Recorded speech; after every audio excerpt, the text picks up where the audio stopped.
அருட்பெருஞ்சோதி அருட்பெருஞ்சோதி தனிப்பெரும் கருணை அருட்பெருஞ்சோதி. எல்லா உயிர்களும் இன்புற்று வாழ்க, வள்ளல் மலரடி வாழ்க வாழ்க, கொல்லா விரதம் குவளை எல்லாம் ஓங்குக, நல்லோர் நினைத்த நலம் பெறுக, நன்றி நினைத்தெல்லோரும் வாழ்க இசைந்து. உலக மக்களே, அறிவார்ந்த அன்பர்களே, ஆண்மநேய ஒருமைப்பாடுடைய அன்பர்களே, அருட்பெருஞ்சோதி ஆண்டவருடைய திருவிளையாடல்களை பார்த்து கொண்டிருக்கிறோம். அருட்பெருஞ்சோதி ஆண்டவருடைய திருவிளையாடல்களை திருவருட்பாவிலே நமக்கு அருளிய நமது தந்தை வல்லப்பெருமானவர்களுடைய விளக்கங்களை நாம் பாடல்களின் மூலமாக பார்த்து கொண்டிருக்கிறோம். காரணம், 2ஆம் நூற்றாண்டிலிருந்து 10ஆம் நூற்றாண்டுகள் வரைக்கும் நடந்த நிகழ்ச்சிகளை எல்லாம், புராணங்களையும் காவியங்களையும் அதற்கு கூறப்பட்டுள்ள சமயங்கள், மதங்கள், மார்க்கங்களுடைய நெறிகளை எல்லாம் மக்களிடம் சொன்னார்கள்.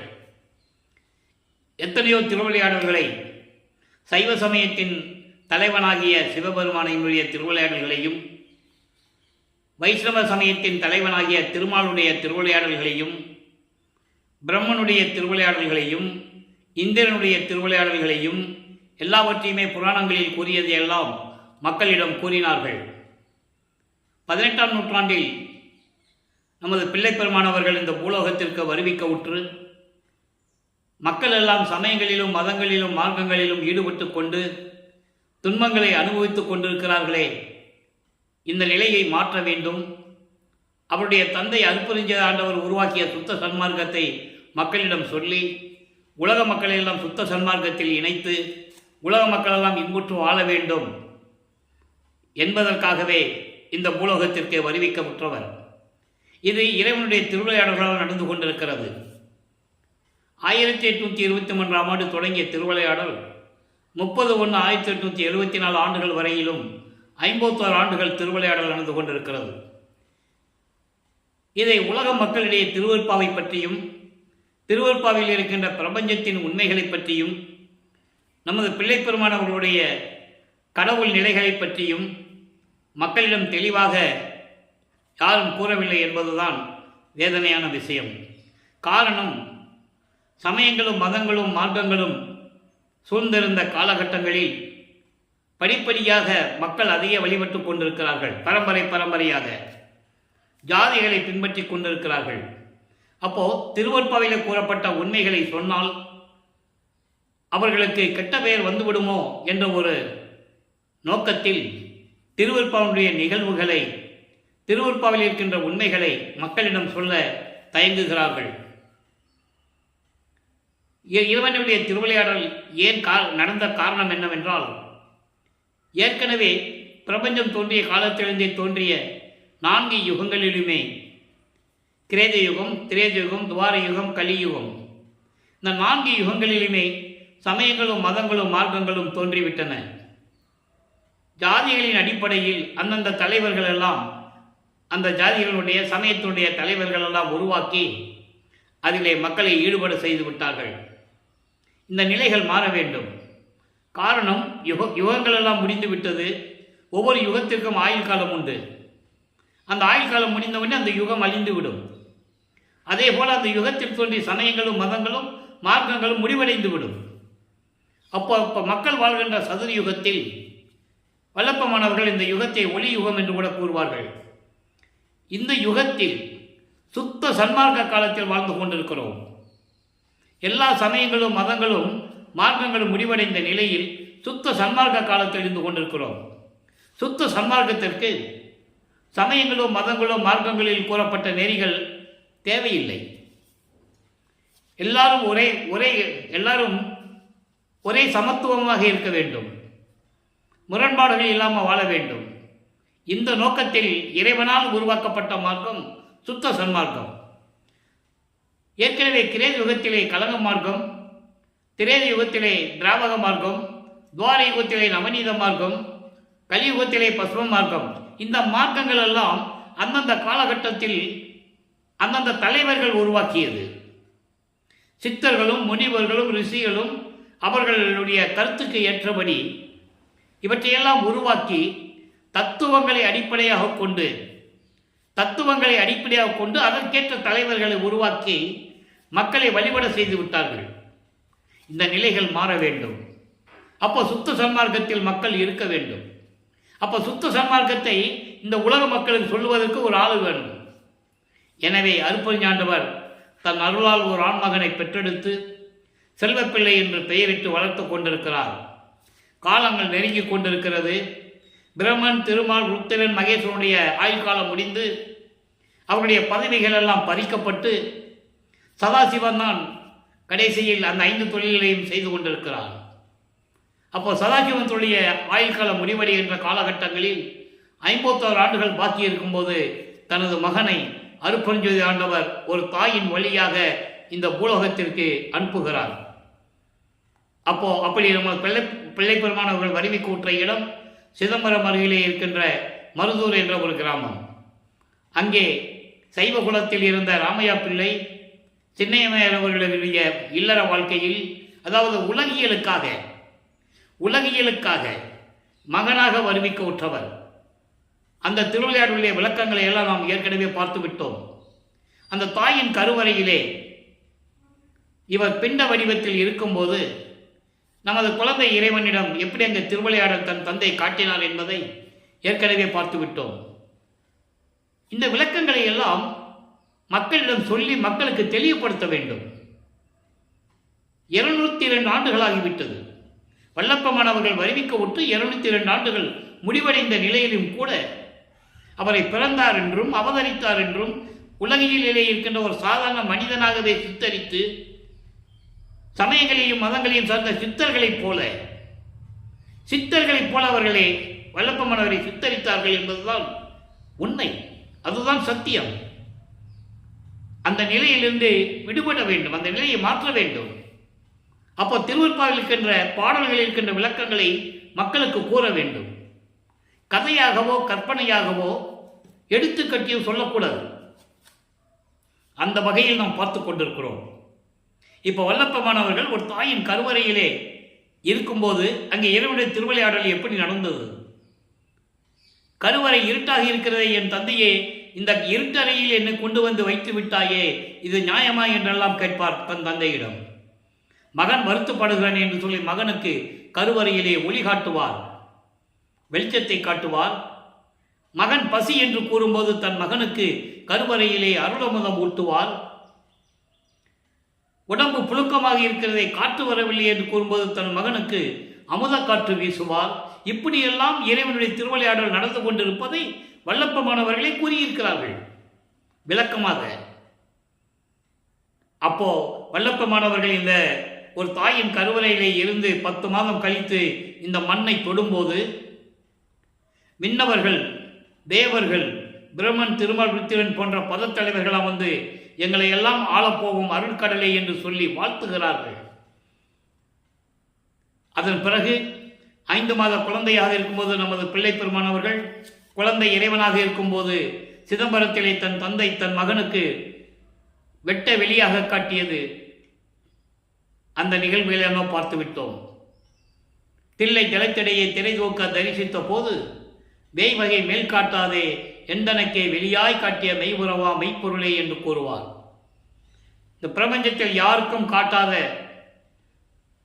அந்த உருவத்தை, வெளியை தன் மகனுக்கு காட்டுகிறார்.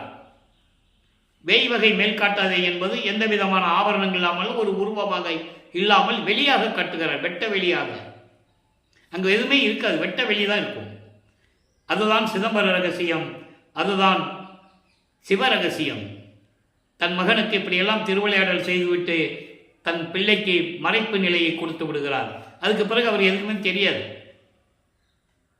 அதன் பிறகு ராமையா பிள்ளை அவர்கள் இறந்தவுடனே அந்த அம்மையார் ஏற்கனவே அவங்களுக்கு உலகியலிலே பிறந்த குழந்தைகள் 4 பேர் உண்டு, 2 பெண்ணு 2 ஆண். இந்த குழந்தைகள்லாம் கூட்டிட்டு சின்னக்காவன பக்கத்தில், அந்த சின்னக்காவன கிராமத்துக்கு போகிறாங்க, பொன்னேரி பக்கத்தில். அங்கே இருக்க முடியாத சூழ்நிலை. இந்த நிலைகளை தினமும் சொல்லிதான் ஆகணும். மக்கள் மனதில் பதிய வேண்டும், புரிய வேண்டும். இன்னைக்கு 302வது எபிசோடு பார்க்குறோம், பதிவு 302. இறைவனுடைய திருவிளையாடலை மட்டும் பார்த்துக்கிட்டு இருக்கோம். அதுக்கு முன்னால் நம்ம ஏற்கனவே திருமுறைகளுடைய விளக்கங்களை நம்ம 4 வருஷமாக போட்டிருக்கோம், யூடியூப்பில் இருக்குது, நீங்கள் பார்த்துக்கலாம். அப்போது இந்த நிலையில் இருக்கும்போது அங்கே இருக்க முடியாத சூழ்நிலையில் சென்னையில் வந்து குடியேறுகிறார்கள். நமது குழந்தை இறைவன் வளர்ந்து கொண்டிருக்கிறார். 8 ஆண்டுகள் வரைக்கும் வருவிக்க உற்று 8 ஆண்டுகள் வரைக்கும் இறைவனுடைய அருள்நிலை எதுவுமே தன் பிள்ளைக்கு கொடுக்கவில்லை. பிள்ளை பெருமான் அவர்களை பள்ளிக்கூடத்தில் சேர்க்கிற வயது வந்து விட்டது, போய் சேர்க்கிறாங்க. அங்கே படிக்க முடியாது அவரால். காரணம், இறைவனுடைய திருவிளையாடல் நடக்குது. அதை நம்ம ஏற்கனவே 6ஆம் திருமொழியில் இருக்கிற பாடலை பார்த்துட்டோம், திருப்பள்ளி எழுச்சியில் பார்த்தோம். முன்னை பள்ளி பயிற்றாது, முன்னை கல்வி பயிற்றாது எந்தனை தெளிவாக சொல்லுவார். அதாவது சிறு வயதிலே எந்த ஆசிரியரிடமும் கல்வி கற்க விடாமல் சாகா கல்வியை பயிற்று தந்து முழுதும் உணர்வித்து உடற்பழுதெல்லாம் தவிர்த்து என்னை பள்ளி எழுப்பிய அருப்பெருஞ்சோதி என் அப்பனே பள்ளி எழுந்தருள்வாயே என்று கூறுவார். அந்த விளக்கங்களை எல்லாம் பார்த்து விட்டோம். தனது மகன் எந்த ஆசிரியரிடமும் உலகியல் படிப்பை, இந்த சந்த படிப்பை படிக்கக்கூடாது. இரண்டாவதாக, யாரையும் தன் மகன் குருவாக ஏற்றுக்கொள்ளக்கூடாது. இது இறைவனுடைய திருவிளையாடல். அதன் பிறகு பள்ளியில் படிக்க முடியாது வந்துட்டாரு. அதுக்கப்புறம் ஏற்பட்ட உலகியலிலே ஏற்படும் பிரச்சனைகள் எல்லாம் நமது குழந்தை இறைவன் சந்தித்து கொண்டிருக்கிறார். 9வது ஆண்டில் முதல் 8ல் ஒன்றுமே இல்லை. அதாவது 51 ஆண்டு திருவிளையாடுகளை 8 பிரிக்கும் போது 6 பகுதிகளாக பிரிக்கிறார் அருட்பெருஞ்சாண்டவர். 6 8 48. கடைசி 3 வருஷம் தான் மேட்டுக்குப்பம் சுத்தி விழாவும். அந்த விளக்கங்களை பின்னால் பார்க்க போகிறோம். இப்போ முதல் 8ல் ஒன்றுமே கிடைக்கல, எந்த விதமான அருளையும் கொடுக்கல, எந்த விதமான பலனும் இல்லை. அப்போ நமது பிள்ளை பெருமானவர்களுக்கு ஏன் பிறந்தோம் என்ற நிலையே அவருக்கு தெரியாது. நான் ஏன் பிறந்தேன் என்ற ஒரு பதியத்தை கூட நமக்கு பாடல்களாக அருளியிருக்கிறார்கள். அந்த நிலையில் இருக்கும்போது 9வது ஆண்டில் 2வது ஏட்டில் அடி எடுத்து வைக்கும்போது 9வது ஆண்டில் இறைவன் அவர் முன் எழுந்தருளி, மகனே கலங்காதே, நீ என் மகன், என்னால் வருவிக்க உற்றவன். காரணம் காரியங்கள் எல்லாம் முன்பருவம் பின்பருவம் காட்டி உனக்கு அருள் செய்வேன், தற்போது ஞானத்தை பெற்றுக்கொள் என்று சொல்லி மறைந்து விடுகிறார். அப்போ நமது பிள்ளை பெருமானவர்களுக்கு இறைவனால் வருவிக்க உற்ற மகன் என்று தெரியும், வெளியே யார்த்தையும் சொல்லவும் முடியாது. அந்த நிலையில் இருக்கும்போது ஞானத்தை பெற்ற பிறகு சிவபெருமானை பற்றி பாடுகிறார். 1ஆம் திருமுறை உருவாகிறது. 9வது ஆண்டிலிருந்து 12 ஆண்டுகளுக்குள் 1ஆம் திருமுறை உருவாகிறது. அதிலே ஏற்கனவே நாம் சொன்னது போல 8 பதிகங்கள்: திருவடி புகழ்ச்சி, விண்ணப்ப கழிவென்பா, நெஞ்சறிவுறுத்தல், சிவநேசமென்பா, மகாதேவ மாலை, திருவருள் முறையீடு, வடிவுடை மாணிக்க மாலை, இங்கித மாலை. திருவருள் முறையீடிலிருந்து நாம் இறைவனுடைய திருவிளையாடல்களை பார்த்து கொண்டிருக்கிறோம். இறைவனுடைய திருவிளையாடல் எப்படி என்றால், இறைவனிடம் எப்படி முறையீடு செய்கிறார், எந்தெந்த காலகட்டங்களில் வல்லப்பமானவர்கள் அருளை பெற்றார் என்ற நிலையை 1ஆம் திருமுறையிலிருந்து பார்த்து கொண்டிருக்கிறோம். திருவருள் முறையிலே 232 பாடல்களின் மூலமாக சிவபெருமானை எப்படியெல்லாம் முறையீடு செய்தார் என்பதையெல்லாம் பார்த்தோம். இப்போ வல்லப்பமானவர்களுக்கு சிவபெருமான் தான் இறைவன் தெரியும். சிவபெருமான் சைவ சமயத்தின் தலைவன். சைவ சமயத்தின் அடையாளமாகிய திருநீரை பூசிக்கொண்டும் உத்திராட்சமலை போட்டுக்கொண்டும் சிவசிவா, நமச்சிவாயா, ஓம் சிவாய நம, இப்படியெல்லாம் இறைவனை சிவபெருமானை வழிபட்டு கொண்டிருக்கிறார். வழிபட்டுதான் ஆக வேண்டும். ஏனென்றால் அருட்பெருஞ்சாண்டவர் தன் மகனை அங்கே உலாவ விடுகிறார். சமயங்களிலும் மதங்களிலும் மார்க்கங்களுடைய நெறிகளையும் பின்பற்றி கொண்டு தன் மகன் இருக்க வேண்டும். இதை உலக மக்கள் பார்க்க வேண்டும். அதன் பிறகு தன் மகன் இதெல்லாம் பொய் என்று சொல்ல வேண்டும். தெளிவாக நமக்கு அள்ளியிருக்கிறார்கள். பொறித்த மதமும் சமயமும் பொய்யே, அவற்றில் புகுதாதீர் எங்க சொல்லுவாரு? ஞானசரியில் சொல்லுவாரு. மேட்டுக்குப்பத்தில் சித்தி உலகத்தில் உதயமான ஞானசரியில் வந்து சொல்லுவார். அப்போ இவர் ஏற்கனவே சமயங்களிலும் மதங்களிலும் மார்க்கங்களில் இருந்து நான் எந்த விதமான பலனும் அடையவில்லை என்று கூறுவார். அதை உலக மக்களுக்கு தெரிவிக்க வேண்டும். காரணம், இந்த பிரபஞ்சம் தோன்றிய காலத்திலிருந்தே வழி வழியாக அவர்கள் ரத்தத்தில் ஊறி போனது. அவளை சீக்கிரம் வெளியே கொண்டு வர முடியாது, படிப்படியாக தான் வரணும். அந்த நிலையை பார்த்து கொண்டிருக்கிறோம். இப்போ திருவருள் முறையிலும் பாடியாச்சு. சிவபெருமான் கிட்ட இருந்து அருளை வாங்க முடியல.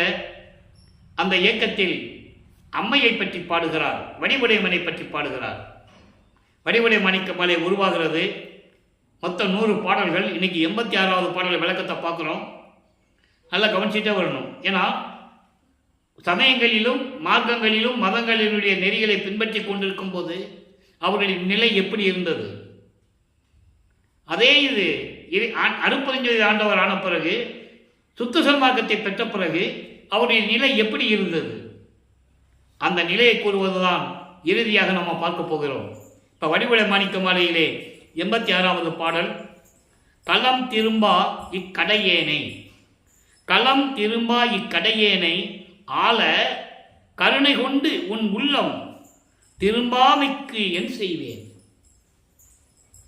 துயர்கடலோடு அடைந்தேன் குளம் திரும்பா விழி கோமானோடும் தொண்டர் கூட்டமுற வளம் திரும்பா ஒற்றி வாழ்வே வடிவுடை மாணிக்கமே.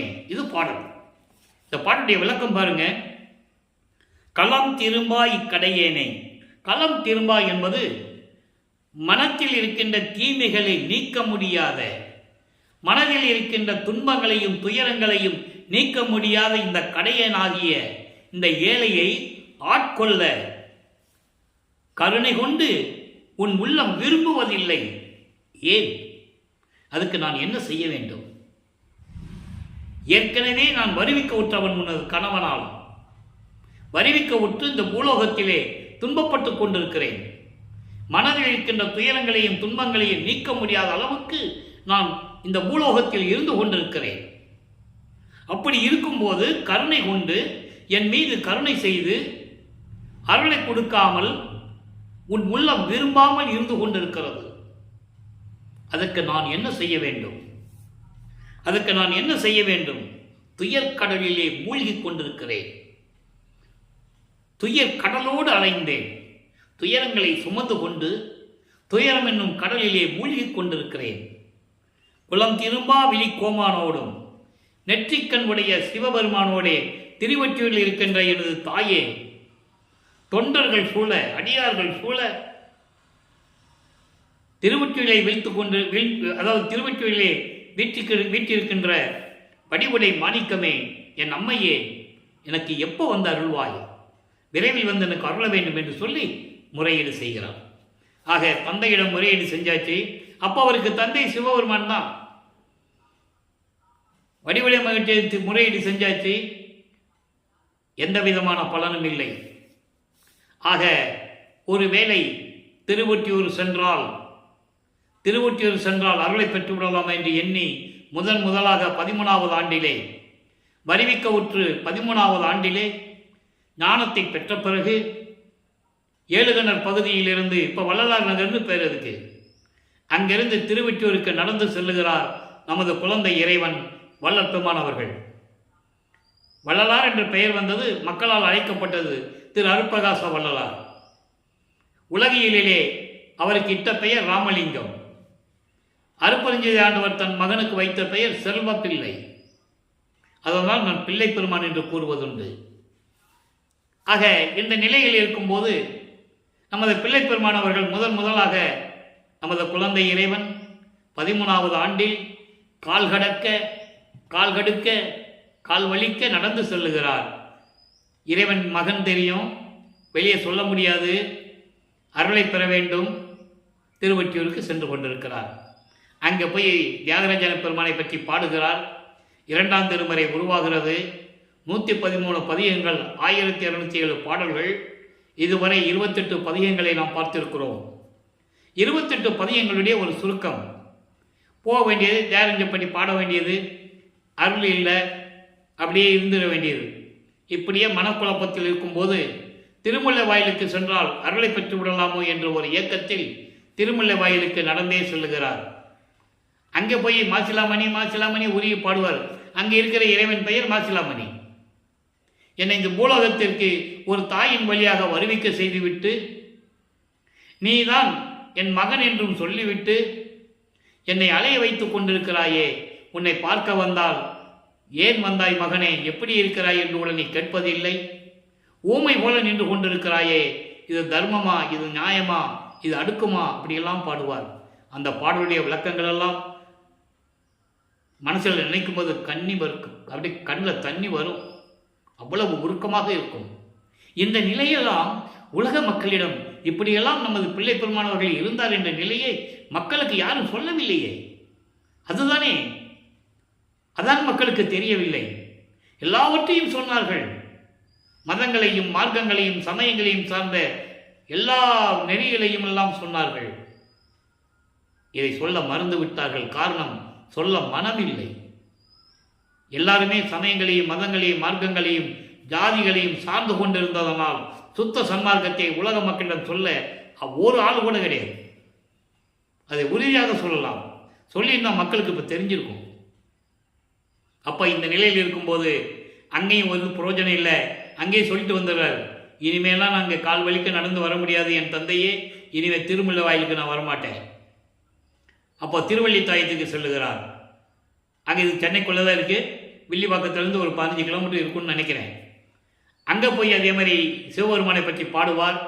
அங்கே கந்த துணியை கட்டிட்டு இருக்கிறதுனால எனக்கு ஒரு கந்த துணியை கொடு, நானும் கட்டிட்டு நிற்கிறேன். உலக மக்கள்லாம் வந்து சொல்லட்டும், பெற்ற மகனை தெருவில் விட்டு விட்டானே, உலகம் உன்னை இழிக்கும் பழிக்கும், அந்த இழிச்சொல்லுக்கும் பழிச்சொல்லுக்கும் ஆளாகக்கூடாது, உனக்கு அந்த பெயர் வந்துடக்கூடாதுன்னு தான் நான் வருத்தப்படுகிறேன். நான் கால் வலிக்க நடந்து வந்தவரில் எனக்கு எந்த விதமான வருத்தம் இல்லை. என் தந்தைக்கு ஒரு இழிவு வரக்கூடாதுன்னு நினைத்துதான் நான் உன்னை பற்றி கவலைப்படுகிறேன் என்றெல்லாம் சொல்லுவார். எந்த விதமான பதிலும் இல்லை. அதன் பிறகு அங்கேயும் சொல்லிட்டு வந்துடுவார், இனிமேல் இங்கே திருவள்ளித்தாயத்துக்கு வரமாட்டேன், திருமலை வயலுக்கு வரமாட்டேன் அப்படின்னு சொல்லி உறுதியாக சொல்லிட்டு வந்தது. திருப்பி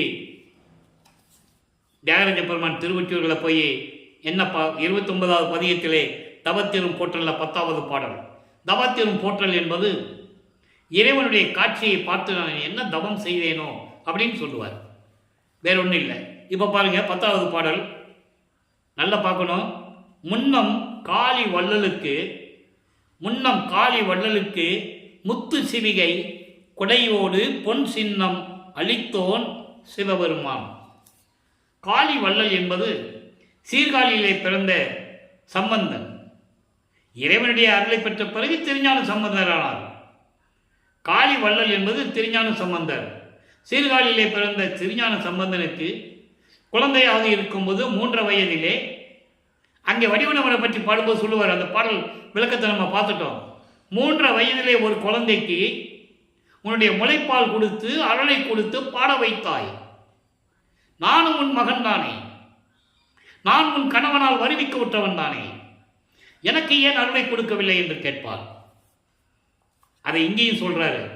முன்னர் காளி வள்ளலுக்கு திருஞான சம்பந்தனுக்கு முத்து சிவிகை முத்து பல்லக்கு கொடுத்து அதுக்கு கொடை கொடுத்து வெயிலுக்கும் மழைக்கும் நனையாம ஒரு கொடையும் கொடுத்து வெந்தாமரை கொடையும் சொல்லுவார்.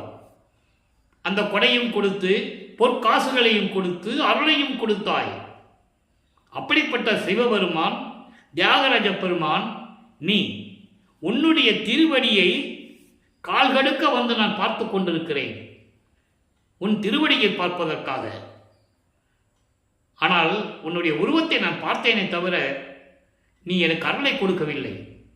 உன் உருவத்தை பார்த்தேன், அதனால் என் கல்லான மனது, கல் மனது என்று சொல்லுகிறார். எவனா துன்பங்களையும் துயரங்களையும் சுமந்து சுமந்து சுமந்து மனம் விட்டு போச்சு அவருக்கு.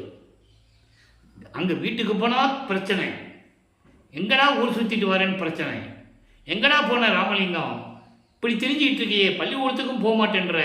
இப்போ 16 வயசு ஆயிடுச்சுல, 16 ஆண்டுகள் ஆயிடுச்சுல அவருக்கு. வல்லப்பம்மனுக்கு வயசை பற்றி சொல்லக்கூடாதுன்னு நானே சொல்லுவேன். அந்த ப்ரோக்ராம் வந்துடுது. அந்த 16 ஆண்டுகள் ஆயிடுச்சு வருவிக்க விட்டு. அப்போ கூட அவர் மனசில் எப்படி இருக்கும் அதான் சொல்கிறாரு. மனசு கல் மாதிரி ஆகிப்போச்சு. எப்படி இருந்தாலும் சரி உன்னுடைய உருவத்தை பார்க்கும்போது அந்த மனசு கொஞ்சம் லேசாக இருக்கு. கல் நின்று உருகா நெஞ்சு உருக கண்டேன். உன்னை பார்த்த உடனே என் மனசு உருகுது.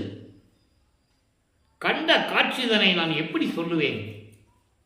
என்ன தவம் செய்தேனோ என் அப்பா விரைவில் வந்து எனக்கு அருள வேண்டும் என்று கூறுகிறார். இப்போ 2/8 முடிஞ்சு போச்சு. 16 ஆண்டுகள் வரைக்கும் ஒன்றும் நடக்கலை. இப்போ 3வது 8க்கு வராரு. 3/8 24 3ஆம் திருமுறை உருவாகிறது. 19 பதியங்கள் 235 பாடல்கள் விளக்கத்தை முழுசாக பார்த்துட்டோம். அதனுடைய ஒரு சுருக்கம். இப்போ ஆண்டுகள் உருண்டோடுகிறது, காட்சிகள் மாறுகிறது. இப்போ வல்லப்பமானவர்கள் 17வது ஆண்டிலிருந்து 24 ஆண்டுகளுக்குள் இருக்கும்போது திருவொற்றியூரில் என்ன நடந்தது அப்படின்னு உலக மக்களுக்கு சொல்லணும்.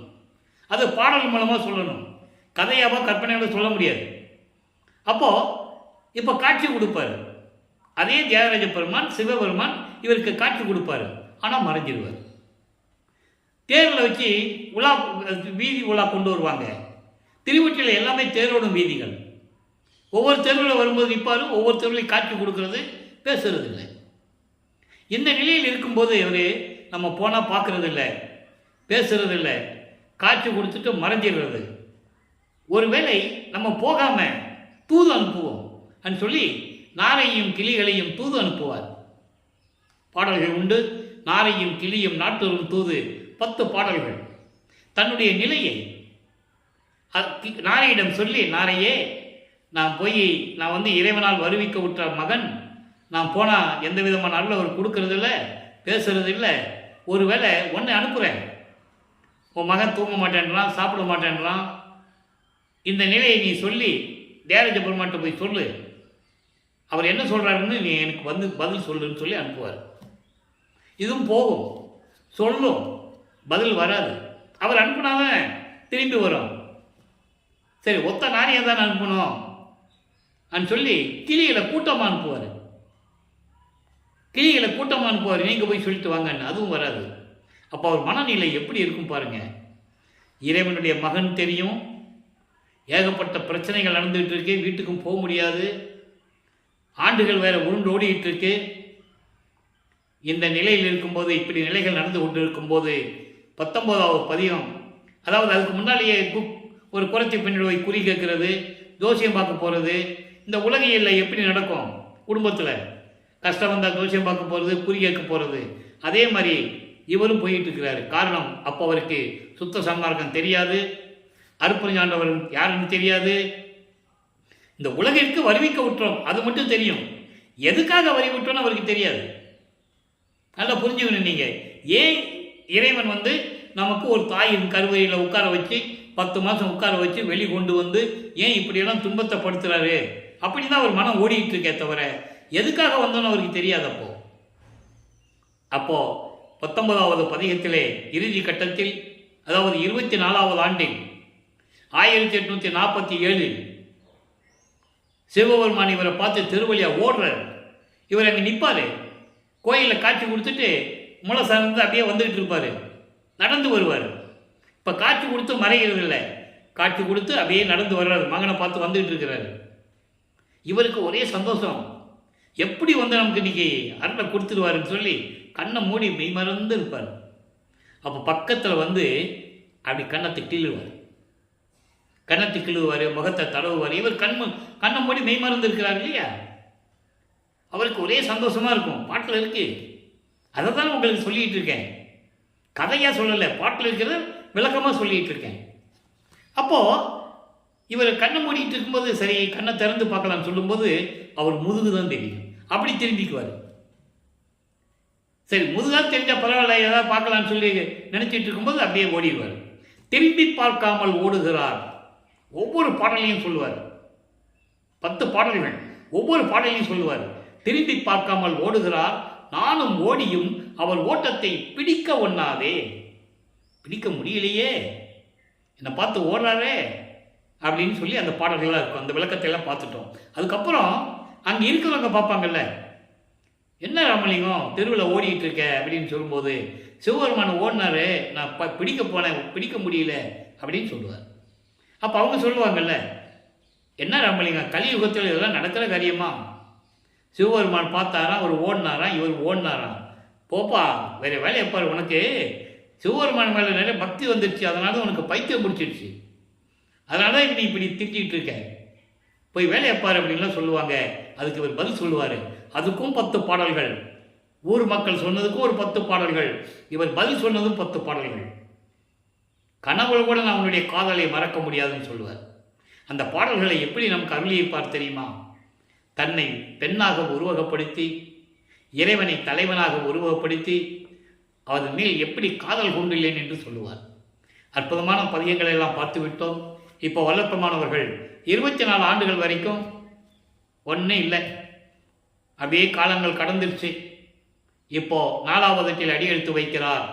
25வது ஆண்டிலிருந்து 32 ஆண்டுகளுக்குள் அவர் வருவிக்க உற்று 32 ஆண்டுகளுக்குள் என்ன நடந்தது, அந்த 8 ஆண்டுகளில் என்ன நடந்தது என்பதை 4ஆம் திருமுறையில் இருக்கின்ற 8 பதியங்களில் இருக்கின்ற 197 பாடலுடைய விளக்கங்களை பார்த்து விட்டோம். தினமும் சொல்கிறது தான், சொல்லிதான் ஆகணும், அடுத்த ஸ்டெப்புக்கு நம்ம போகணும் இல்லை. அப்போ இந்த 8 ஆண்டுகளில் என்ன நடந்தது என்பதை சொல்லிதான் ஆகணும்.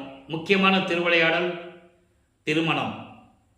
திருமணம் எப்படி நடந்தது, ஏன் தனக்கோடி அம்மையார் இவர் வருவிக்க உற்ற அந்த குடும்பத்தில் அந்த சொந்தத்தில் ஏன் பெண் பிள்ளையாக பிறந்தார், அந்த பாடலுடைய விளக்கத்தை நம்ம பார்த்து விட்டோம். ஒரு மாது பெற்ற மகன் பொருட்டாக உவந்து முன்னம் ஒரு மாமனாகி வழக்குரைத்தாய், என் வழக்கு உரைத்ததற்கு 2 நிலத்து போல் வேடங்கட்டி இருத்திகளோ, திருமால் வணங்கும் பதத்துவா நான் உன் சிறுவன் என்றே என்று கூறுவார். அதனுடைய விளக்கங்கள் நிறைய இருக்கு, நம்ம ஏற்கனவே சொல்லியாச்சு, சுருக்கத்தை சொல்றேன். இவர் தனக்கோடி அம்மையாருக்கு, அந்த அம்மையாருக்கு தாலி கட்டினாதான் அந்த அம்மையாருக்கு மோட்சம் கிடைக்கும், கர்ம வினைகள்லாம் நீங்கும், சஞ்சீதம் பிராரத்தம் அகாமியம் போன்ற 3 வகையான கர்ம நிலைகள் நீங்கணும், அந்த அம்மாவுக்கு விமோசனத்தை கொடுக்கணும். அதுக்காகவே அந்த அம்மா இந்த பூலோகத்தில் பிறந்தார்கள். அவர் பிறந்தவர், வல்லப்பமானவர்கள் வருவிக்க உற்றவர். பிறந்தவர்கள் அவதரித்தவர்கள் இறக்க வேண்டும், பிறந்து இறக்க வேண்டும். ஆனால் வருவிக்க உற்றவனுக்கு இறப்பு பிறப்பு இல்லை, அதை நீங்கள் நல்லா புரிஞ்சுக்கணும். அதான் வருவிக்க உற்றவர் என்று சொல்லுகிறார். அப்போ இந்த நிலையில் இருக்கும்போது கல்யாண ஏற்பாடுகள் நடக்குது. இவர் முதல்ல வேண்டாம் தான் சொல்றாரு. அதன் பிறகு சரி இவன் சொன்னால் கேட்க மாட்டேன்றப்பல ராமலிங்கம் ஒரு சாமியார்கிட்ட கூட்டு போவான், தினமும் பார்க்குற சாமியார்கிட்ட கூட்டு போவோன்னு கூட்டு போவாங்க. இதற்கிடையில் அவருக்கு இப்போ சுத்த சன்மார்க்கிறது தெரியும், அருப்பறிஞ்சது ஆண்டவர் தான் தெரியும், சிவபெருமான் ஒரு சமயத்தின் தலைவன் தெரியும். இப்போ சமயங்கள் மதங்களில் சொல்லப்பட்ட நெறிகளை விடணும், அதுக்கு முன்னால் இந்த கல்யாணத்தை பண்ணிடணும்.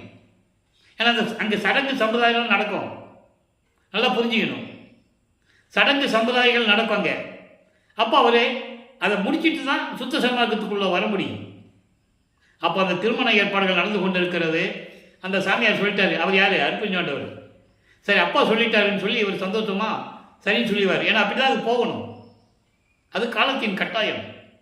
அப்போ திருமண ஏற்பாடுகள் நடந்து கொண்டிருக்கிறது.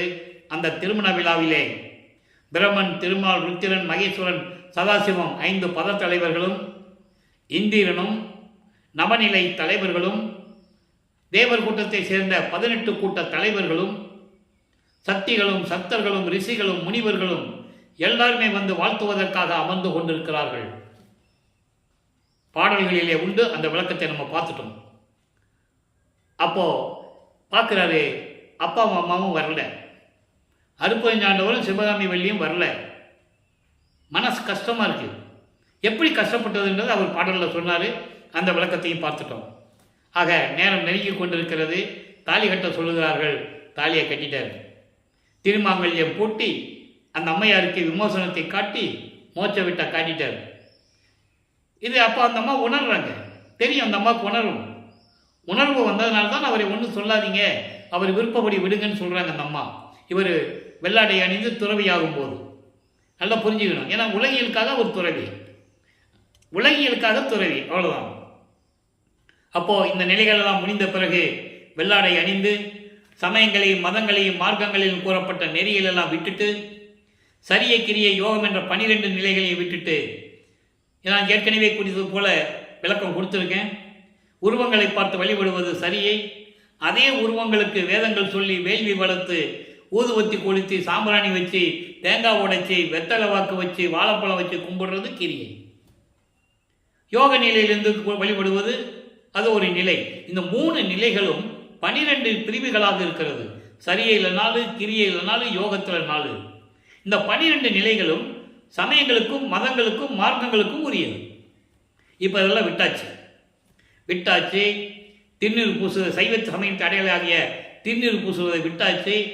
அருப்பஞ்சாண்டார் வந்து சொல்லிட்டாரு, மகனே இனிமேல் பூசாத, உனக்கு வேண்டான்னு சொல்லிட்டாரு. அப்படின்னு என்ன அர்த்தம், சுத்த சன்மார்க்கத்துக்கு அது தடை, எதிரின்னு சொல்றாரு. சுத்த சன்மார்க்கத்துக்கு எதிரி, சுத்த சன்மார்க்கத்துக்கு முக்கிய தடைகள்னு சொல்றாரு. யாரும் மறுக்க முடியாது, அவ்வளவு விளக்கங்கள் இருக்கிறது திருவருட்பாவிலே. அப்போ அந்த நிலைகள் எல்லாம் முடிச்சுட்டு உத்தராட்சங்களை கழட்டி போட்டுட்டு வெள்ளாடை அணிந்து 33வது ஆண்டில் அடி எடுத்து வைக்கிறார். 33வது ஆண்டிலிருந்து 40 ஆண்டுகளுக்குள் அந்த 8 ஆண்டுகள் என்ன நடந்தது? 33வது ஆண்டில் சுத்த சன்மார்க்கத்தை பெறுவதற்காக அதுக்கு முன்னாடி எல்லா சக்தியும் இங்கே வாங்கியாச்சு. தத்துவங்களை எப்படி ஜெயிக்கிறது, காமம், குரோதம், லோபம், மகம், ஆச்சரியம், மோகம், மதம், ஆச்சரியம், தத்துவ பிண்ட துரிசிகளை எப்படி ஜெயிக்கிறது, அதான் தத்துவ வெற்றியில் சொல்லிட்டோம். தத்துவங்களை ஜெயிக்கிறது சொல்லியாச்சு, எல்லா ஆளுகளையும் வாங்கியாச்சு. அந்தங்களை எப்படி கடப்பது வாங்கியாச்சு, முத்தேகத்தையும் வாங்கியாச்சு, மரணமில்லா பெருவாழ்வையை வாங்கியாச்சு. இப்போ மறைப்பெல்லாம் நீங்கியாச்சு. இப்போ அவருக்கு பிரபஞ்சத்து உண்மை பூரா தெரியும். மறைப்பெல்லாம் நீக்கிட்டாரு, அருப்பஞ்சாண்டவர் நீக்கிட்டாரு. ஏன்னா இவர் வர முடியாது, இனிமேல் எங்கேயும் போக முடியாது சொல்லி கதவை போட்டு பூட்டிட்டாரு. அப்போ பூட்டி தாப்பா போட்டார். அப்போ தான் இறைவன் வந்து எல்லாரையும் கொடுக்குறாரு என்பதை அருட்பால சமாளி 100 பாடலிருந்து நம்ம விளக்கமாக பார்த்துட்டோம். ஒரு கால் உள்ளே வச்சு ஒரு காலை வெளியே வச்சு எப்படி மகனை கூப்பிட்டாருல கொடுத்தாரு. ஏன் ஒரு கால் உள்ளே வச்சாரு வெளியே வச்சாரு, அதுக்கு விளக்கம்னு சொல்லியாச்சு. உள்ளே போனோம்னா இவன் பூட்டிக்குவான், பூட்டியாச்சுன்னா வெளியே போக முடியாது. இன்னும் 19 வருஷம் பாக்கி இருக்கு. 32 ஆண்டுகள் தான் முடிஞ்சிருக்கு. 51 வருஷத்தில் 19 வருஷம் பாக்கி இருக்கு. அவருக்கு தெரியும் இவன் உள்ளே போனால் பூட்டிக்குவான்னு அவருக்கு தெரியும். அதனால தான் உள்ளே வர்றதில்லை. இந்த நிலையில் இருக்கும்போது இப்போ அந்தங்களை கடந்து தத்துவங்களை கடந்து எல்லாம் மேலே போயிட்டு இருக்காரு சுத்த சிவஞான வெளிக்கு. ஆனால் இந்த மதங்களையும் மார்க்கங்களையும் ஜாதிகள் மீது பற்று கொண்டவர்கள், சமயங்கள் மீது பற்று கொண்டவர்கள் இந்த நிலைகளை உலக மக்களிடம் சொல்லவில்லை. என்ன சொன்னாங்கன்னா பொதுப்படையாக சொன்னாங்க. ராமலிங்க காணன் யாராவது சொன்னால் எங்கே போனான்னு தெரியாதப்பா, எந்த ஊரில் போய் எங்கே சுற்றிட்டு இருக்காருன்னு தெரியாது, எப்போ வருவாருன்னு தெரியாது, இப்படி தான் சொன்னார்கள். அவர் சுத்த சன்மார்க்கத்தை வாங்குவதற்கு 33வது ஆண்டில் முதல் முறையாக சுத்த சிவஞான வெளிக்கு பறந்து சென்று கொண்டிருக்கிறார் அப்படின்னு யாரும் சொல்லலை. ஆனால் பாடலில் தெளிவாக இருக்கு. சொன்னாதான் மக்களுக்கு புரியும். அந்த ஆதங்கம் இந்த வள்ளலார் ஊழியனுக்கு உண்டு. நான் வெளிநாடுகளில் பேசும்போது சரி, ஆந்திரா, கர்நாடகா போன்ற மாநிலங்களில் பேசியிருந்தாலும் சரி, இந்த நிலைகளை நான் தெளிவாக கூறியிருக்கிறேன். என்றால் திருவருட்பாவில் இருக்கு. அதனால தான் அவர் திருவருட்பாவை நமக்கு கொடுத்தது. அப்போ சுத்த சன்மார்க்கத்தை வாங்க சென்று கொண்டிருக்கிறார். முதலாக சுத்த சிவஞான வெளியிலே இருக்கின்ற சத்தியஞான சபைக்கு சென்று கொண்டிருக்கிறார். அங்கே தான் அருப்பஞ்சாண்டவர் இருக்கிறார். சுத்த சிவஞான வெளி எப்படி 13வது ஆண்டில் முதலாக திருவொற்றியூர் சென்றாரோ அதே போல 33வது ஆண்டில் முதலாக அங்கே சென்று கொண்டிருக்கிறார் சுத்த சன்மார்க்கத்தை வாங்குவதற்காக. அங்கே தேவர்களும் முனிவர்களும் ரிஷிகளும் காத்து கொண்டிருக்கிறார்கள்.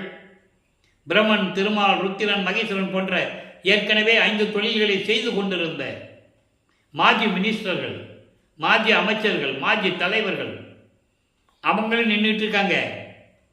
அவங்க பதவிகள்லாம் பறிக்கப்பட்டு அருப்பஞ்சாண்டவர் வச்சிருக்கிறாரு.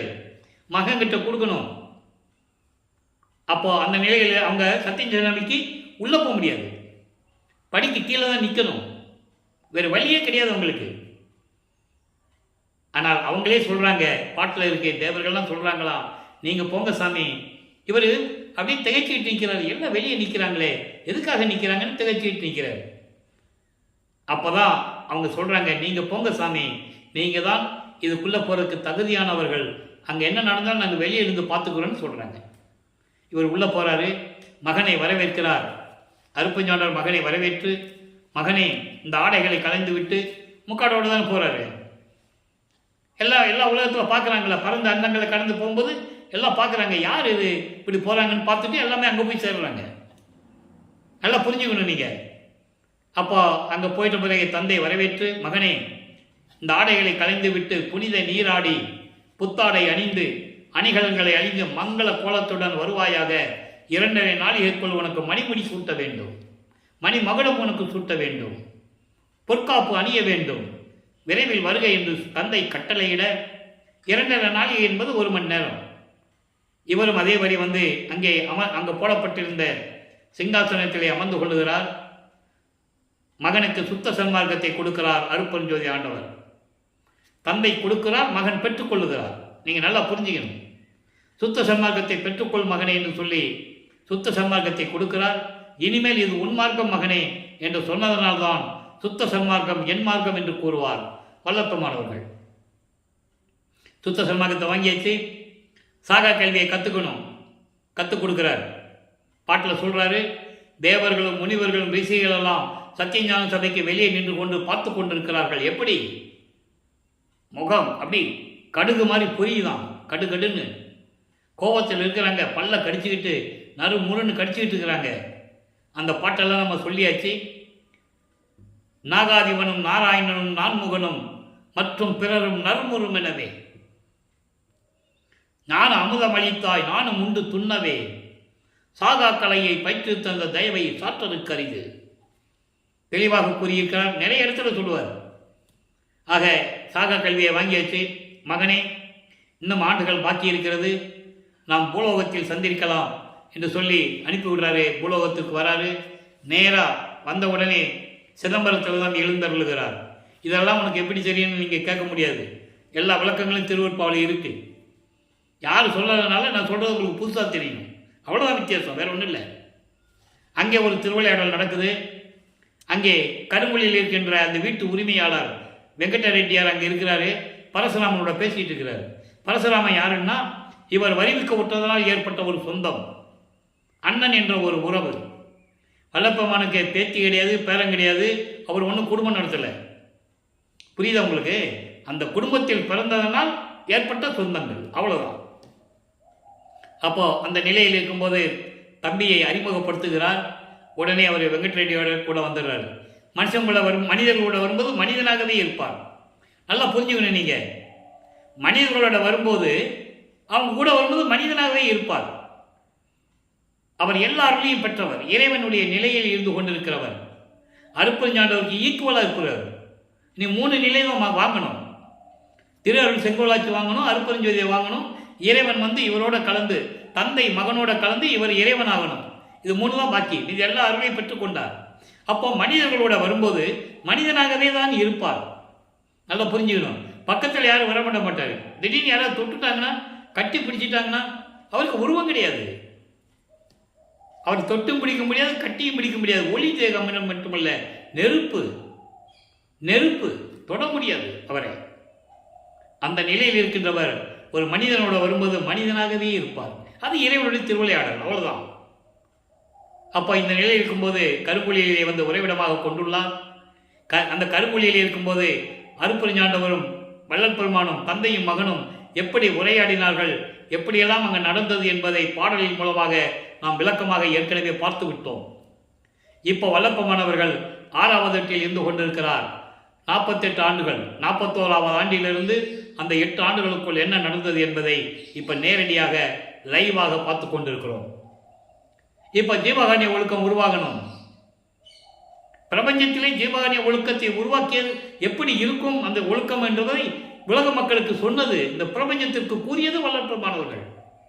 அதுக்கு முன்னால் அன்னதானம் நடந்தது.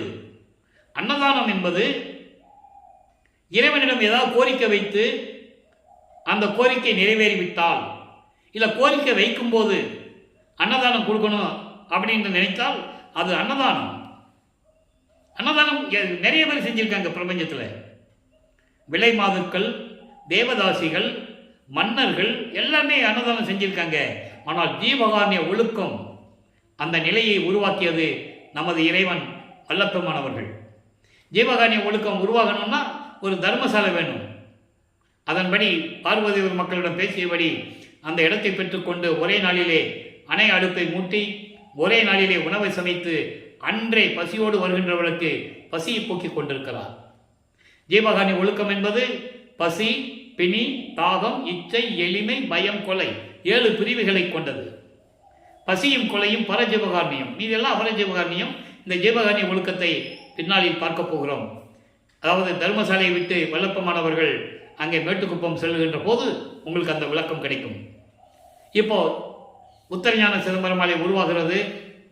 சங்கராச்சாரியார் வந்தது, சில அற்புதங்களை காட்டியது. சங்கராச்சாரியார் சமஸ்கிருத மொழியை முன்னிறுத்தி, நல்லா கவனிக்கணும், சமஸ்கிருதத்தை முன்னிறுத்தி சமஸ்கிருதம் தான் தாய்மொழி என்று கூறுகிறார். வல்லப்பமானவர் சிரித்துக் கொண்டே சொல்லுகிறார், இருக்கட்டுமே, தமிழ் வேணால் தந்தை மொழியாக இருந்துட்டு போகட்டும் என்று சொல்லுகிறார். ஆக சனாதனம் அப்பவே உருவாகி விட்டது. நல்லா புரிஞ்சுக்கணும். நீங்க சனாதனம் என்பது மக்களுக்கு எதிரானதல்ல, ஆரியர்கள் உருவாக்கியது. அதை மக்களிடம் திணித்தார்கள். நான் அரசியல் பேசுகிறேன் என்று நீங்கள் நினைக்க வேண்டாம். திருவருட்பாவில் இருக்கின்ற உண்மைகளை சொல்லுகிறேன்.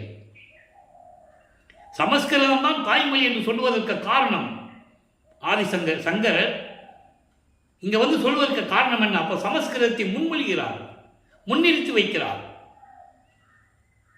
அவர் சொல்லுகிறார், தந்தை மொழி வேணால் இருந்துட்டு போட்டுமே, தாய்மொழி தமிழ் வேணால் தந்தை மொழியாக இருந்துட்டு போட்டுமே என்று கூறுகிறார். அதற்கப்புறம் அற்புதங்களை காட்டி ஆதிசங்கரரை சரணடைய வைக்கிறார், சரணடைகிறார் வல்லற்பமானிடம். திருவருட்பாவிலே நாம் பார்த்த உண்மைகள். அதன் பிறகு கோர்ட்டிலே, நீதிமன்றத்திலே ஆறுமுகனாவலார் வழக்கு பதிவு செய்கிறார். அன்னைக்கு எதிர்ப்பு வந்து விட்டது. அன்றையிலிருந்து இன்று வரை திருவருட்பாவை மறைத்துக் கொண்டிருக்கிறார்கள், மக்களிடம் கொண்டு செல்லவில்லை. 6 திருமுறைகள் இருக்கிறது. 6 திருமுறைகளிலும் வல்லற்பனுடைய நிலை என்ன, ஏன் வருவிக்க உற்றார்? ஆன்ற சன்மார்க்கம் அணிபெற என்னைத்தான் இன்று அமுதளித்த இனிய நற்றாய் என்று சொல்லுவார். சன்மார்க்கத்தை உலக மக்களிடம் சொல்லுவதற்காகத்தான் நான் பூலோகத்திற்கு வந்தவன் என்று கூறுகிறார். அகத்தை கருத்து புறத்தை வெளுத்திருந்த உலக அனைவரையும் சதத்தை திருத்தி சன்மார்க்கத்தை அடைவித்திட எல்லாவற்றையும் திருத்தணும். எல்லாரும் அந்த பழைய காலத்திலேயே இருந்துகிட்டு இருக்காங்க. அதெல்லாம் தத்துவங்களின் அடிப்படையில் உருவானது. தேவாரம், திருவாசகம், திருமூல எழுதி திருமந்திரம் எது இருந்தாலும் சரி, அதில் சிக்கிக்கொண்டு மாட்டிக்கொண்டு இருக்கிறார்கள்.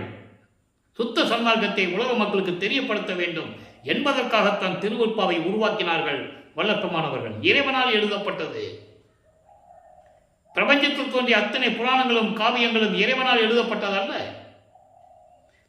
திருவருட்பா இறைவனால் அருளப்பட்டது என்பதை நீங்கள் புரிந்து கொள்ள வேண்டும். அப்போ இந்த நிலையில் இருக்கும்போது இப்போ அந்த வழக்கை சந்திக்கிறார். அதுக்காக தான் நான் இவ்வளவு சொன்னேன். அவன் அந்த வழக்கை சந்திக்கும் போது அங்கே நீதிபதிக்கு காட்சி கொடுக்கிறார். நீதிபதி கேட்கிறார், எந்திரிச்சு நின்னா வழக்கு தள்ளுபடி ஆகாது. இங்க சொன்னதெல்லாம் மாற்றி மாற்றி சொல்லிக்கிட்டு இருந்தாங்க. இவர் கோர்ட்டுக்கு அப்படியே போனாரு, வடல் விழுந்த மாட்டு வண்டியில போய் அங்க போனாரு. அங்க போய் இவர் போனவொடனே எல்லாம் எந்திரிச்சு நின்னாங்க, வழக்கு தள்ளுபடி ஆயிடுச்சு. அப்படி அல்ல. இவர் இறைவன், ஏன் மாட்டு வண்டியில போகணும்? திடீர்னு எழுந்தருளுகிறார் அங்கே. அது வரைக்கும் அவர் இல்லை. வாதியிடம் விசாரணை பண்ணும்போது, ஆறுமுகனாவலரிடம் விசாரணை பண்ணும்போது, அவருடைய வக்கீல் முத்துசாமி ஐயர், அது முடிஞ்ச பிறகு பிரதிவாதி எங்கன்னு நீதிபதி கேட்கிறார். நீதிபதி பிரிட்டிஷ்காரர். அப்போ திடீர்னு அங்கே எழுந்தருளுகிறார். அங்கே நீதிமன்றத்தில் 3 தடவை கூப்பிடுவாங்க. இன்னைக்கு அந்த வழக்கம் உண்டு நீதிமன்றத்தில். அப்போ ராமலிங்க பிள்ளை கூப்பிடும்போது இவர் போய் எழுந்தருளுகிறார். நீதிபதி பார்க்கிறார், எந்திரிச்சு நிற்கிறார் நீதிபதி. அப்போ இவர் காட்சி கொடுத்துருக்கணும். அதுதானே உண்மை. நீதிபதி சாதாரணமா அவ்வளோ சீக்கிரம் யாரை பார்த்து எந்திரிக்க கூடாது. ஆனால் எந்திரிச்சு நிற்கிறாருன்னா இவர் காட்சி கொடுத்துருப்பார். அப்போதான் அவர் உணர்ந்துறாரு, நீ எப்படி இந்த பாட்டை எழுதுறீங்க, உங்கள் மீது வழக்கு என்ன தெரியுமா? அதாவது புலவர் பட்டம் பெறாமல் தவறாக பாடல்களை எழுதி கொண்டிருக்கிறீர்கள் என்பது உண்மையில் வழக்கு தொடர்ந்தது. இதுக்கு என்ன பதில் சொல்லுகிறீர்கள்? ஒரே வார்த்தை தான் சொன்னாரு, இறைவனால் அருளப்பட்டது. இறைவன் சொன்னான், எழுதினேன். அப்போ கூட அவர் இறைவன் மகன் சொல்லலை. நான் அருப்புரிஞ்ச வேண்டிய ஆகப் போகிறேன் அப்படின்னு சொல்லலை, சொல்லவும் கூடாது. அதனாலதான் சொல்றாரு, இறைவன் சொன்னான் எழுதினேன். நான் செய்த காரியம் இறைவன் சொன்னது எழுதினேன், அவ்வளவுதான். அவர் உணர்கிறார் நீதிபதி. திருவருட்பாவை மறுப்பாய் என்று அறிவிக்க முடியாது, இந்த வழக்கை தள்ளுபடி செய்கிறேன், முடிஞ்சு போச்சு. தள்ளுபடி பண்ணிட்டாரு. அந்த தீர்ப்பை பெற்றுக்கொண்டு தர்மசாலியை வந்த பிறகு எல்லா நிகழ்ச்சிகள் நடந்ததெல்லாம் பார்த்துட்டோம். நடராஜபதி மாலை, சர்க்குருமினி மாலை எப்படியெல்லாம் உருவாச்சுன்னா பார்த்துட்டோம். இப்போ இங்கே இருக்கும்போது ஞான மருந்தன் ஒரு பதிகத்திலே 117 பதிகத்திலே இன்னைக்கு 19வது பாடல் இப்போ லைவில் இருக்கிறாரு. இப்போ 48வது ஆண்டில் இறுதி கட்டத்தில் இருந்து கொண்டிருக்கிறார். இங்கே இருக்கும்போது சமாதி வற்புறுத்தல் எப்படி, ஏன் இறந்தவர்களை சமாதி வைக்கணும் என்ற எல்லா நிலைகளும் நம்ம பார்த்துட்டோம். இப்போ ஞான மருந்துகள் என்ன சொல்றாரு பாருங்க. எளிமையான வரி விளக்கம் எவ்வளவு வேணா சொல்லலாம். நமக்கு தான் நேரம் பத்தலை. நான்லாம் பேசிக்கிட்டே இருப்பேன், 5 மணி நேரம் 6 மணி நேரம் கூட விளக்கம் சொல்லலாம். நேரம் பத்தலையே. எண்ணெய் தானாக்கும் மருந்து, எவ்வளவு ஒரே வரி, எளிமையான வரி. எண்ணெய் தானாக்கும் மருந்து. மருந்து என்பது இறைவன், அருட்பெருஞ்சோதி ஆண்டவர். அது விளக்கம் நான் ஏற்கனவே கொடுத்துட்டேன். எண்ணெய் தானாக்கும் மருந்து. இதுக்கு ஒரு விளக்கம் தர நான் கடமைப்பட்டு இருக்கிறேன். எத்தனை பாடல்கள். நான் தானானாம், தான் நானானாம், நானும் தானுமானோம் ஒன்றானோம், தேனானான் உள்ளம் முழுதும் தித்தித்திருக்கின்றான், வானான் கோணானான் மணிமன்றில் ஆடுகின்றான். எவ்வளவு பாடல்கள். அதான் இங்க ஒரே வரியில் சொல்றாரு, என்னை தானாக்கும் மருந்து. மெய்யருள் வியப்புல சொல்லுவாரு, நீயும் நானும் ஒன்றென உரைத்து நல்கும் ஜோதியே. அப்படி அற்புதமான விளக்கங்களா இருக்கு. ஆக என்னை தானாக்கும் மருந்து. அடுத்து சொல்வார் பாருங்க, இங்கே இறந்தாரை எல்லாம் எழுப்பும் மருந்து. நான் ஏற்கனவே 4 ஆண்டுகளுக்கு முன்னாலே விளக்கம் கொடுத்திருக்கிறேன். அப்பப்போ நேரம் கிடைக்கும் போது விளக்கம் கொடுத்திருக்கிறேன். செத்தவர் என்றால் என்ன, இறந்தவர் என்றால் என்ன? செத்தவர்களை எழுப்புவது என்பது பிணங்களை எழுப்புவதல்ல. ஒரு உயிர் போயிற்று, அந்த பிணத்தை எழுப்புவதல்ல. செத்தவர்கள் என்பது சுத்த சன்மார்க்கத்தை தெரிந்தும் பின்பற்றாமல் இருந்து செத்தவர்கள். அவர்களை, அந்த ஆன்மாக்களை திருப்பி கொண்டு வந்து சுத்த சன்மார்க்க உலகிலே பூமியிலே பிறக்க வைத்து திருப்பி சுத்த சன்மார்க்கத்தை கொடுக்க வேண்டும். இறந்தவர்கள் என்பது சுத்த சன்மார்க்கத்தை தெரியாமலேயே இறந்தவர்கள். அவர்களையும் திருப்பி கொண்டு வர வேண்டும். மனித பிறவி கொடுத்து திருப்பி கொண்டு வந்து சுத்த சன்மார்க்கத்தை கொடுத்து அந்த விளக்கத்தை அவனுக்கு கொடுக்க வேண்டும். ஏனால் அவன் மறுபடியும் இந்த பூலோகத்தில் பிறக்கக்கூடாது. சுத்த சன்மார்க்கத்தை பெற்றுக்கொண்டால் பிறப்பு இறப்பு இல்லை. இறைவனுடைய நேரடி பார்வையில் இருக்கலாம். அதான் மரணமில்லா பெருவாழ்வு. செத்தவரை எழுப்பும் மருந்து தெளிவாக சொல்றாரு. அதாவது 1856 வரைக்கும் ஒரு நிலைகள் தொடருது அவருக்கு. 1865 வரும்போது ஒரு நிலை தொடருது. நல்லா புரிஞ்சுக்கணும் நீங்க. 1867 தான் கோர்ட்டில் நடக்குது. 1865 தர்மசாலைக்குள்ள இருக்கிறார். அப்போ தர்மசாலையில் நடந்த நிகழ்வு தான் நம்ம சொல்ல முடியும்.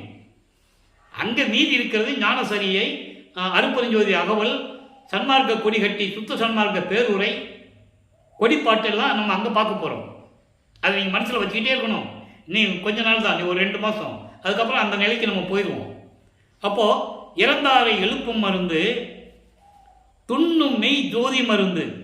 துண்ணும் மெய் ஜோதி மருந்து என்பது பிரபஞ்சம் முழுவதும் ஒளி வீசிக் கொண்டிருக்கின்ற அருட்பெருஞ்சோதி ஆண்டவர். பிரபஞ்சம் முழுவதும் ஒளி வீசிக் கொண்டிருக்கின்ற அருட்பெருஞ்சோதி ஆண்டவர். அருள் ஜோதியால் என்னை துலக்கும் மருந்து. அருள் ஜோதியால் என்னை துலக்கும் மருந்து. எனக்கு சுத்த சன்மார்க்கத்தை கொடுத்து அருட்பெருஞ்சோதி ஒளியினால், அருள் ஒளியினால் என்னை இந்த உலகிற்கு விலக்கி காட்டிய இறைவன். இந்த உலகிற்கு என்னை அறிமுகப்படுத்திய இறைவன். தெளிவா சொல்றார். அதனால ஒரு பாடல சொல்லுவாரு, இந்த புத்தர், மகாவீர் போன்றவர்கள் அவர்களை இறை தூதுவர்கள். ருத்திரன், பிரம்மன், திருமால் போன்ற பதத்தலைவர்கள் அந்த அணுக்கள் எல்லாம் தவம் இருந்து, நல்லா கவனிக்கணும், எல்லாம் தவம் இருந்து பெற்றவர்கள். வல்லப்பமான வருவிக்கு உற்றவர். இவர் தவம் இருக்க வேண்டிய அவசியம் இல்லை. அதனால்தான் நோவாமல் நோம்பு என்று கூறினார். நோவாமல் நோம்பு என்னை போல் நோற்றவரும் என்று கூறினார். ஒவ்வொரு வரியும் சொல்லும்போது ஒரு விளக்கம் இருக்கிறது. நமக்கு தான் நேரம் பத்தலை சொல்றதுக்கு. எவ்வளவோ ஆசைகள் இருக்கு எனக்கு, எவ்வளவோ விளக்கம் தரணும்னு. அப்ப இந்த நிலைகள் இருக்கும்போது அந்த அணுக்கள் தவம் இருந்து, புத்தன் தவம் இருந்தால்தான் நாம் அருளை பெற்றான். தெளிவா சொல்றார் பாட்டுல. அப்படி இறைவனுடைய அருள் ஒளியால் ஓரளவு அருளை பெற்றுக்கொண்டு இந்த வையகத்துக்கும் வானகத்துக்கும் மனம் போடபடி திரிந்தவர்கள். தெளிவா சொல்றாரு. யாரும் மறுக்க முடியாது, மறைக்கவும் முடியாது. பாடல்களில் உண்டு. இதெல்லாம் மக்களிடம் சொல்லுவதற்கு தயங்குவதனால்தான் திருவற்பாவை மக்களிடம் யாரும் சொல்லவில்லை என்பது இந்த வள்ளலார் ஒளியினுடைய ஆதங்கம். வேற ஒன்றும் இல்லை. பாடல் இருக்க சொல்லிட்டு போங்களே, ஏத்துக்கிறதும் ஏத்துக்கிறாதும் அவங்களுடைய விருப்பம்.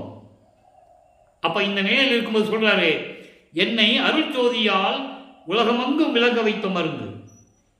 இப்ப எல்லாம் முடிஞ்ச போது 147 அனுபவ மாலையில பார்க்க போறோம். இறைவனிடம் பெற்ற அனுபவங்களை கூறுகிறார்.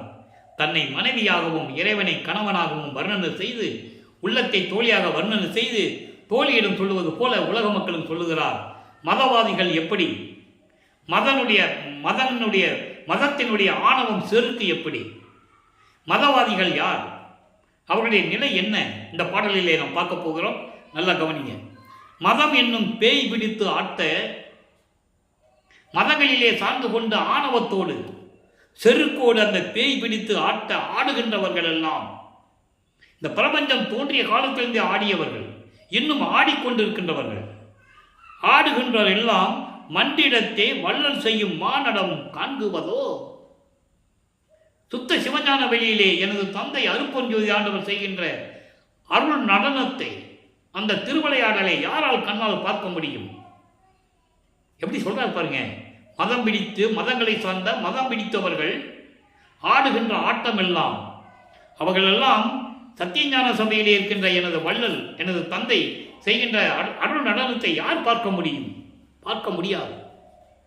அடுத்து சொல்றாரு, சதம் எனவே இருக்கின்றார் படுவது அறிந்திலரே. இவங்கெல்லாம் என்ன நினைச்சிட்டு இருக்காங்க?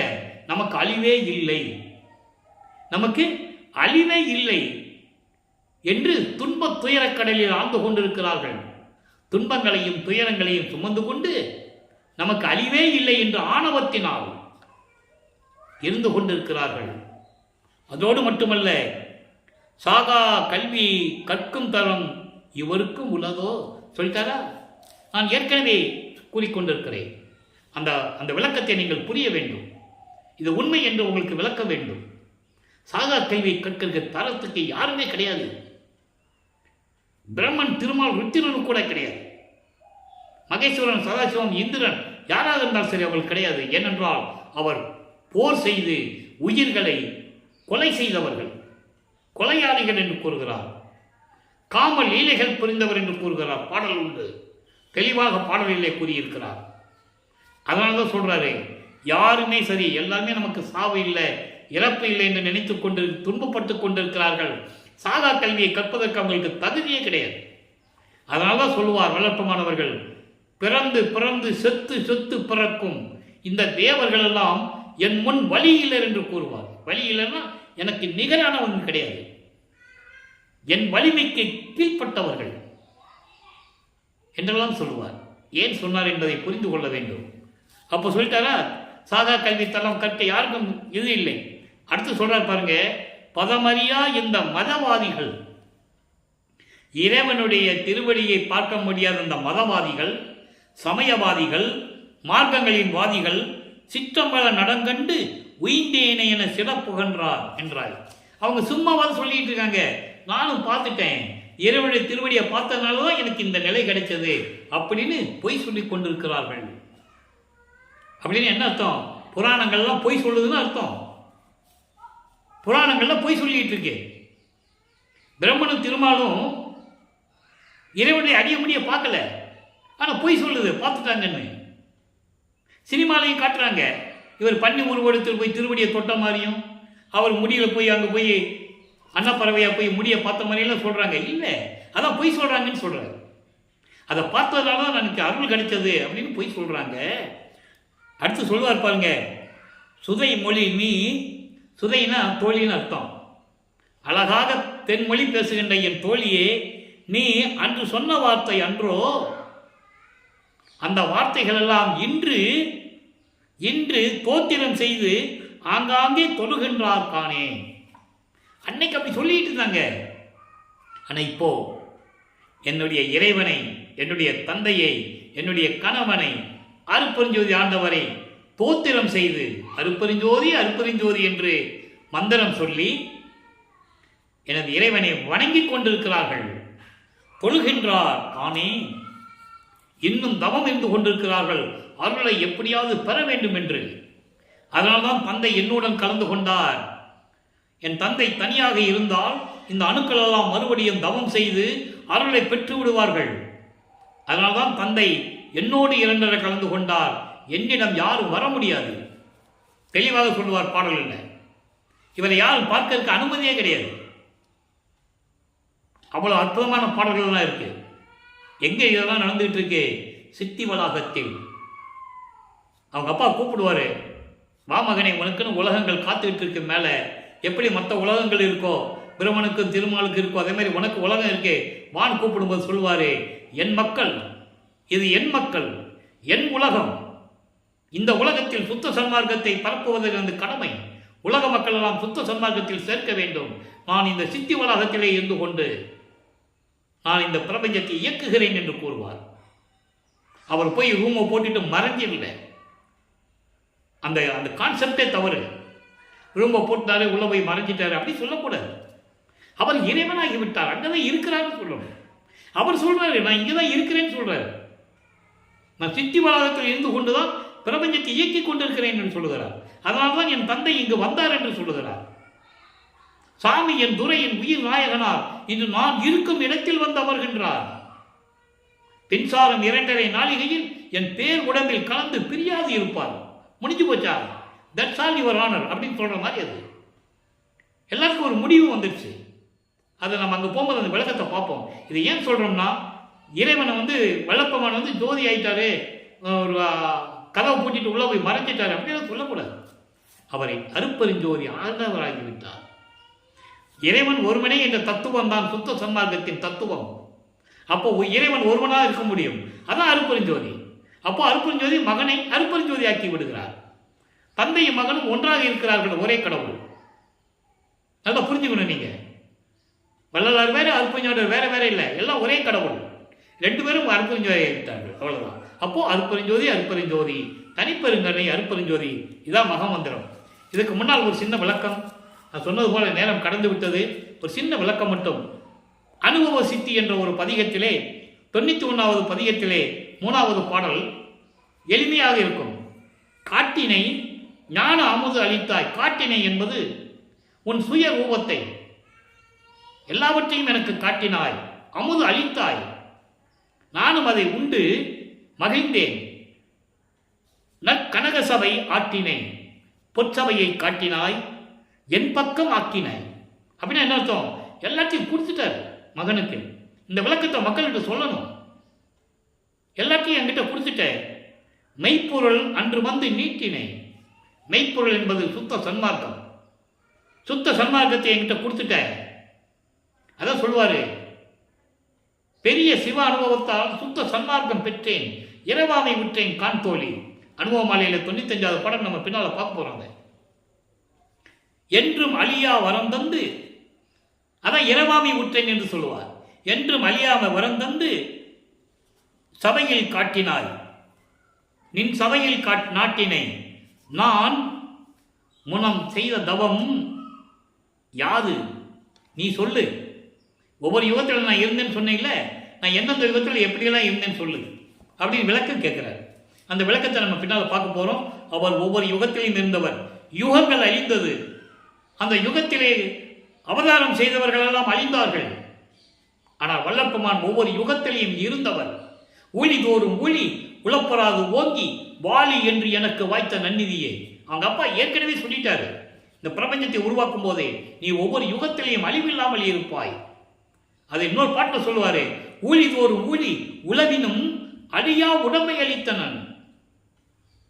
விளக்கம் கரெக்டா இருக்கும், சரியா இருக்கும். அல்லாஹ் அத்தனை பாடல் விளக்கம் இருக்கு. ஊழி தோறும் ஊழி உயிர் தழைத்து ஓங்கினன். அப்போ ஒவ்வொரு யுகத்திலையும் இருந்தவர் என்பதை நீங்கள் உலக மக்களுக்கு சொல்ல வேண்டும், புரிய வைக்க வேண்டும். வல்லப்பெருமானவர்கள் அருப்பெருஞ்சோதி ஆண்டவராகிவிட்டார் என்ற நிலையை நாம் பின்னால பார்க்க போறோம். இப்போ இன்று பார்த்த இறைவனுடைய திருவிழாவுடைய பதிவு உங்களுக்கு புரிந்திருக்கும் என்று நான் கருதுகிறேன். எனவே உலக மக்களே, நீங்கள் எல்லாம் சுத்த சன்மார்க்கத்தில் இணைந்து அருப்பெருஞ்சோதியை வணங்கி கொலையும் கொலையும் தவிர்த்து அருப்பெருஞ்சோதி அருப்பெருஞ்சோதி தனிப்பெருங்கண்ணை அருப்பெருஞ்சோதி என்ற மகாமந்திரத்தை உச்சரித்து இறைவனுடைய அருளையும் செல்வங்களையெல்லாம் பெற்று இந்த வையகத்திலே நீங்கள் வாழ்வாங்கு வாழ வேண்டும், நோயற்ற வாழ்வில் வாழ வேண்டும் என்று இறைவனுடைய தயவோடையும் கருணையோடையும் இந்த வள்ளலார் ஊழியன் வாழ்த்தி விடைபெறுகிறேன். மீண்டும் நாளை சந்திப்போம். நன்றி, வணக்கம். நாளையும் இறைவனுடைய திருவிளையாடல் தொடரும். கண்டு மகிழ்ந்து இறைவனுடைய அருளை பெற்றுக்கொள்ளுங்கள்.